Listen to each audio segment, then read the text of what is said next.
তো পাসওয়ার্ডটা দেওয়ার পরবর্তীতে এখান থেকে আমি এটা নেক্সটে ক্লিক করে দিব। তো যারা যারা পাসওয়ার্ড ভুলে গিয়েছেন, ধরুন আমি এখান থেকে আমার জিমেলের পাসওয়ার্ডটা ভুলে গিয়েছি, আমি নতুন করে পাসওয়ার্ডটা সেট করব। তার জন্য নিচে ফরগেট অপশন পেয়ে যাব আমরা। জাস্ট এখান থেকে আমরা ফরগেট করে নিতে হবে, আমাদের পাসওয়ার্ডটা ফরগেট করে নিতে হবে। আর আপনার যদি এটা জানা থাকে সেক্ষেত্রে আপনি জানা থাকলে এখান থেকে দিয়ে জাস্ট নেক্সটে ক্লিক করে দিলে হয়ে যাবে।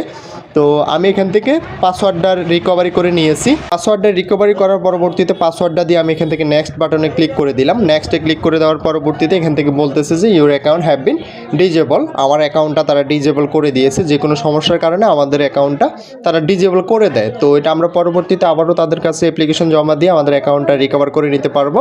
তো সেটা আমরা লাইভ প্রুফ দেখিয়ে দিব, আমাদের অ্যাকাউন্টটা ইনশাল্লাহ অ্যাক্টিভ হয়ে যাবে। তো আপনি খুব সহজভাবে আপনার অ্যাকাউন্টটা এখান থেকে অ্যাক্টিভ করে নিতে পারবেন। তো এখান থেকে জাস্ট আমরা নেক্সটে ক্লিক করে দিতে হবে। 3টে স্টেপ রয়েছে, 3টে স্টেপ আমরা কমপ্লিট করে দিতে হবে। আমি এখান থেকে আবারও নেক্সটে ক্লিক করে দিলাম। তো নেক্সটে ক্লিক করে দেওয়ার পরবর্তীতে 3য় স্টেপে এসে আমরা এখানে একটা অ্যাপ্লিকেশন লিখতে হবে যে কী কারণে আমাদের জিমেল অ্যাকাউন্টটা তারা ডিজেবল করে দিয়েছে, কিংবা এটাতে কী সমস্যা হয়েছে, আমরা কেন অ্যাকাউন্টটা ব্যবহার করতে পারতেছি না। এই মেলটা আমার ডিসক্রিপশনে দেওয়া থাকবে, আপনি জাস্ট এখান থেকে কপি করে এখানে বসিয়ে দিলে হবে। এটা ডিসক্রিপশন এবং কি কমেন্ট বক্সে পিন করে দেওয়া থাকবে, এখান থেকে আপনি জাস্ট কপি করে এনে এখানে বসিয়ে দিতে হবে। তো আমি এখান থেকে জাস্ট এটা কপি করে এখানে এটা বসিয়ে দিলাম। তো অবশ্যই আপনাকে এখানে মেল লিখতে হবে যে